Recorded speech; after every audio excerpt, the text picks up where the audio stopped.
Hi peeps, cardio. Do you loathe it, hate it, love it, like it, ambivalent about it, couldn't care less, can't wait to do it? Which camp are you in? Whereabouts do you think you are? What I'm going to do today is talk about how you can be successful, or what is it that will make you successful in incorporating cardio. Now, I don't like the term cardio. First of all, it's incorrect, but I think everyone knows what we mean when we talk about cardio.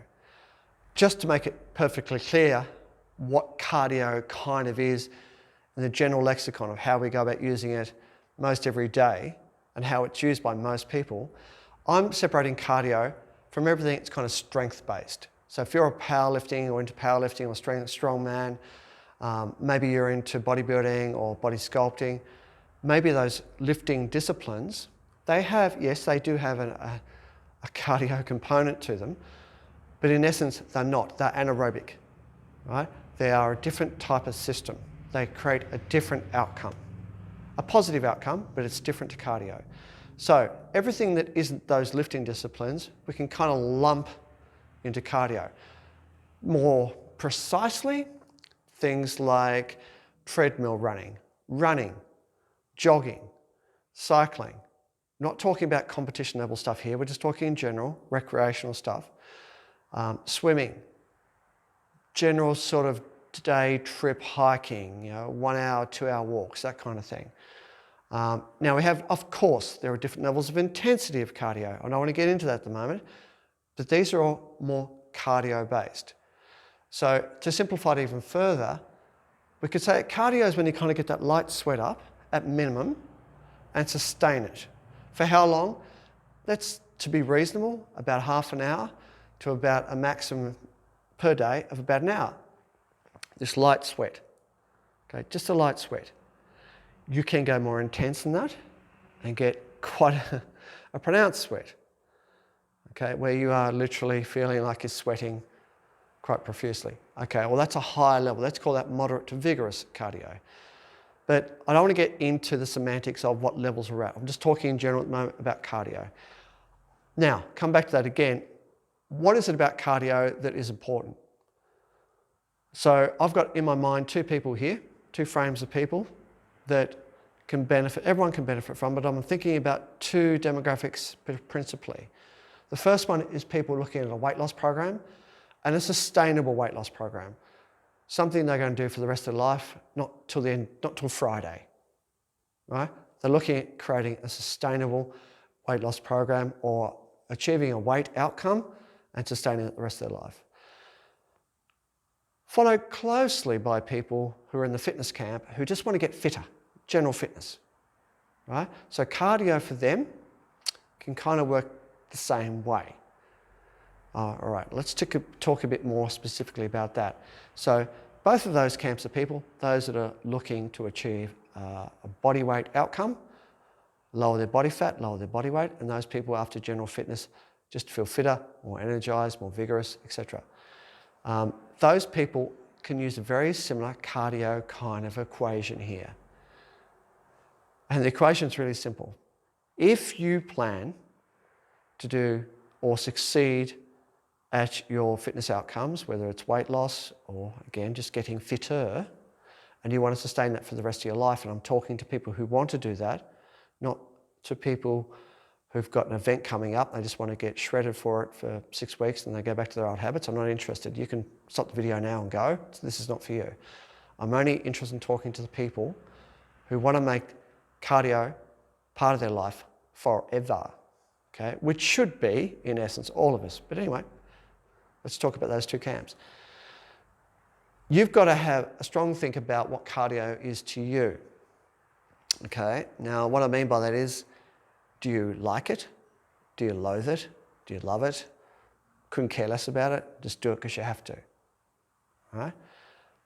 Okay, so if you want to succeed at this as a long-term goal, not surprisingly, you're going to have to, at the bare minimum, like it. Because if you loathe it, quite obviously it's not going to last. You're going to do it for 6 days, 6 weeks, 6 months, and you're not going to do it anymore. Or you have a year off or 2 years off and go back to it again. Doesn't matter. Your health outcomes and your fitness outcomes will suffer. It won't work. It's not sustainable. If you like it, you've got a good chance or a chance of succeeding in the long term.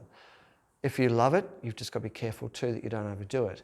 But at the bare minimum, you need to find activities, not exercise. I hate the word exercise. Yeah, I know I'm a strength and conditioning coach. I hate the word exercise. It's just such a medically inclined term. You know, it's prescriptive and we have to do it. It's kind of got that feeling we have to do it. We have to exercise. So as soon as we feel like we're being told we have to do something, we kind of just rebel, don't we? We just go, no, stuff, I'm not going to do it. I don't want to be told what to do. All right, so let's call them activities or events. So for the cardio events and activities, you need to find those activities at the bare minimum that you like, preferably that you really enjoy, preferably, optimally, that you love doing. Now, it doesn't have to be one thing.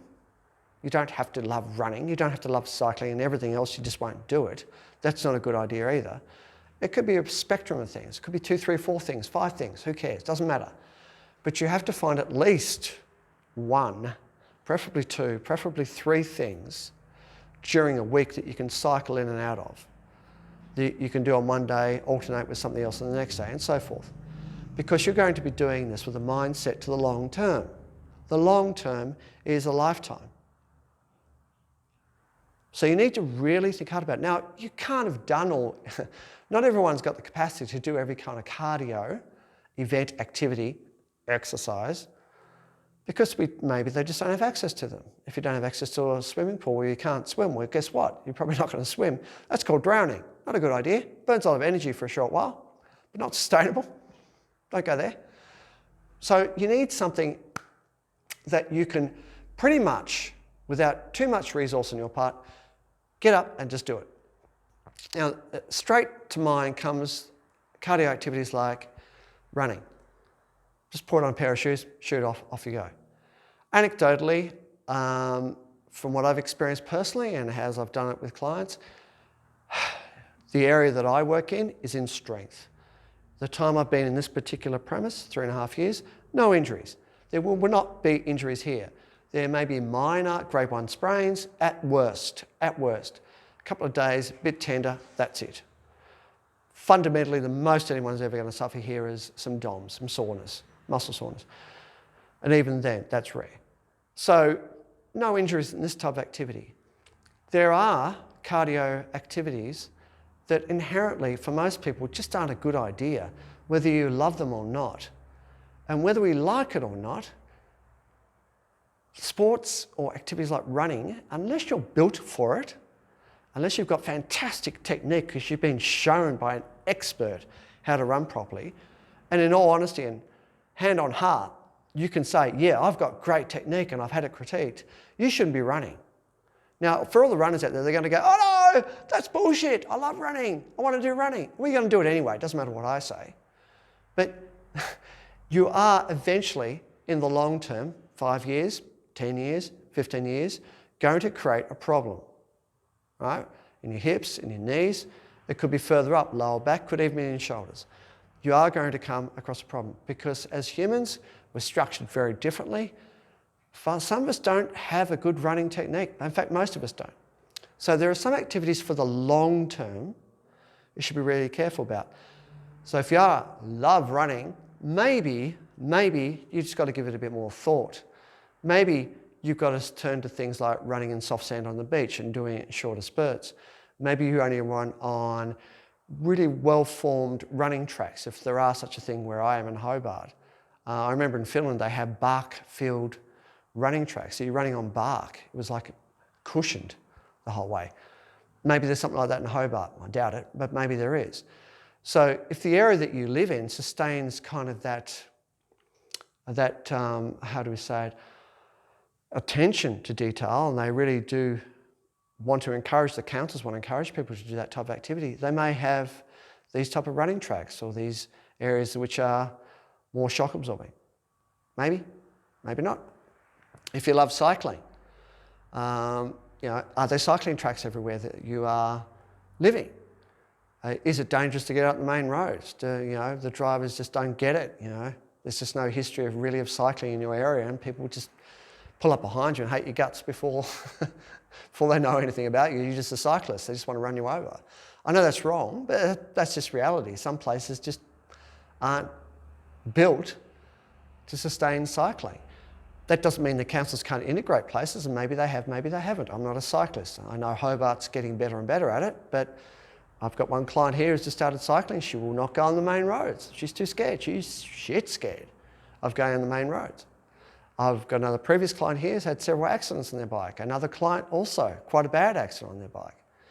So, you know, you've also got to think when you're choosing your cardio activity, is it sustainable? And that is, does the area I live in actually give a rat's ass about the kind of activity I'm doing, and do they support it with their infrastructure? Are there cycling tracks, running tracks, etc.?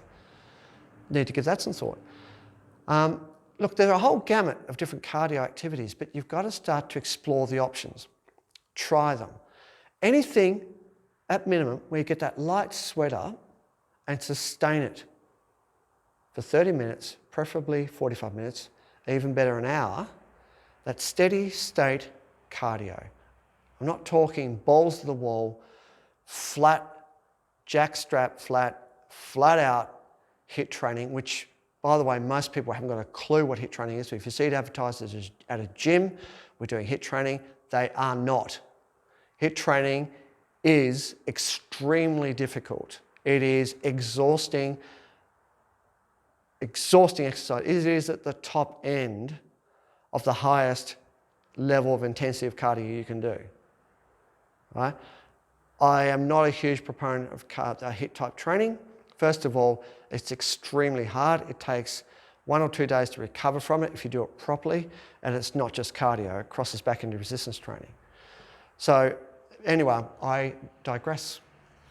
So you need to start experimenting and trying different cardio activities that otherwise you may not have tried, because you do need an arsenal, a kind of toolbox of different activities you can do. And until you do them, you won't really know whether you like, love, hate them. Just try them. You know, most places will give you a trial on something. If you want to go indoors and do gym stuff, you know, treadmills, steppers, ellipticals, stationary bikes, all those things that go nowhere fast, if you want to try them, most gyms will give you a trial. If they're not advertising it, ask them. Just be upfront and go, look, I'm really interested in doing some cardio. I don't know much about it. Can you give me a 7-day trial? If they go, no, there's plenty of gyms around. Go to the next one. Ask them, right? If they're not competitive, well, go to the next one. They've all got some degree of cardio. Try them. In essence, you need to get out there and start exploring. You need to get out there and start looking for things, cardio activities to do, and surprise yourself. Think outside the box. I've got a friend in Launceston doing ballet and horse riding. Okay?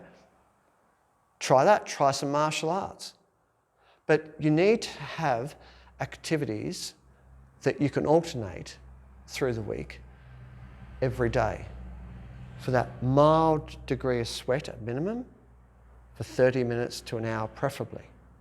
If you can sustain that and have that 3, 4 or 5 different cardio activities you sort of slot in during the week and alternate, you're going to get variety, excuse me, you're going to get variety, and you're going to get the capacity. Maybe one of the activities is down, maybe you're doing martial arts in a gym and the gym's closed at the moment, or the course instructor is sick, or they've stopped that course for a while and blah, blah, blah, blah, blah, then you've got other things you can fall back on, okay? But if you're in the camp of, I'm a runner, I'm going to run, that's it. I don't like any other type of cardio, I'm just going to run. Well, then you're in trouble, right? Now, if you're also that type of person who's got that temperament of obsession, where I just love doing this, I'm going to do it every day, right? And you're going to do it at a high level, you're going to get a repetitive strain injury at some point. It's just a matter of time. Not if, it's when do you get it. And when you get it, guess what? You've only got that one activity that you rely on for cardio. You're buggered. If your goal was to lose weight, you're in trouble, right? If your goal was to get that fitness level up and you've only got one activity and you can't do it, you're in trouble. Psychologically too, that can really, really play with your head, because you can feel really downtrodden about that. You can feel really aggrieved that I can't do the thing that I love doing for the next 6 weeks as a physio said I can't, right? And you're not going to take that well if you've got all your eggs in one basket. You need to have multiple activities. So you need to sustain some degree of cardio. Forget what the World Health Organization is talking about. Yep, their metrics are fine. Yeah. I understand what they're talking about. Get those 10,000 steps a day. Cool. Good for you. That's just to kind of stay alive. I'm talking about people who've got more aggressive plans. They are challenging their body weight. They want to decrease body weight, or they want to get fitter. Well, they need a bit more. If you're in either of those two camps, you need to do more. Okay? So you need to rise above and you need to push a bit harder. Not much, just a bit. So that light degree of sweat sustained. So I'm talking more of a steady state cardio. Forget HIIT, forget interval training. If you enjoy them, if you enjoy them once or twice a week, that's taking care of 1 or 2 sessions a week. What about the other 5? The other 5 days a week, the other 5 sessions a week. What are you going to do then? Okay, you need to explore other options. So just quickly to finish up with, because I don't want to go, I've gone longer than I should have done. I'm a strength and conditioning coach, have been since 1990, right? Strength and conditioning. The strength part's pretty easy. What's the conditioning bit? I'm going to oversimplify the hell out of it by saying it's basically cardio. So my 2 areas lay in that. Now, for almost 8 years, I completely dedicated my entire business to exploring a cardio solution that would help everyone that hates cardio, which, to be honest, is most people. Okay? So I thought, well, 15% of people go to the gyms and do some fitness activity. There's like 85% who don't. I don't care about the 15% that do. I want to tackle those 85% of people that don't. So I started looking for options that would suit them. And I started combining entertainment, video technology, and fitness together and mushing it together. And in 2014, we created a gym in Hobart to facilitate those people. All right? It was a lot of work. It was 8 years of my life dedicated to saving the world by introducing a new form of cardio that would suit most people because it was entertaining, it was fun, it was immersive, it was engaging, and you didn't have to talk it up. You didn't have to have bubbly instructors who were jumping around like Energizer batteries. Energizer batteries? Energizer bunnies? You didn't have to have that. It wasn't about the instructor. It wasn't about the class. It wasn't about the format. Intrinsically, the solution we were offering was fun, immersive, enjoyable. Okay? I thought if we can do that, that'll work, right? Well, it didn't. Maybe that was just meant to be. Maybe we're ahead of our time. Maybe we're behind the times. Who knows? It just didn't work. But in essence, the idea of fun, enjoyment, and satisfaction still is vital. Right? Some people really, really enjoy running on a treadmill. My brother really, really enjoys running on a treadmill. To me, it's the death of cardio. I hate it, right? So again, as a strength and conditioning coach, the conditioning part mainly cardio, I find it very hard to recommend any of these things because I dislike all of them. Some of them I hate. I'll give you another example. 500 metres down the road is a coffee shop, which I go to pretty much every day. I don't walk there, I drive there. Yep, judge me. Go ahead, judge me. Why? Because I frickin' hate walking. I want to get the coffee, I don't want to go for a walk. Now, for my clients who enjoy walking, for anyone that basically enjoys walking, for goodness sake, go walk down there. I just hate it. So what cardio do I do? Now, I got down to 8% body fat. I'm still in single-figure body fat levels now. How do I sustain that? What kind of cardio do I do? Right? None of the conventional cardio. So for me, I found my answer. I found it. I found what I love doing. And for most people, they've never heard of it. For those people that have, will disregard it. For me, it's virtual reality fitness. I put on my headset, I go off, I play table tennis, I do fitness boxing, I do boxing. I do 10, 15 different activities within a 45-minute period to an hour, sometimes longer, pretty much every day. And I do it because it's incredibly entertaining. So if you don't think that burns calories, you can check me, send me a message, I'll send you the data. It got me to single figure body fat levels 2 years ago, and I'm still there, and I will be for the rest of my life. So I need an enjoyment factor outside of just doing activity. I need to be entertained, right? That's what I need badly, because I find most forms of cardio batshit boring, okay? You get me on a rower, staring at a wall, I'm dead. A treadmill running nowhere, I hate it. A stepper, God, kill me now.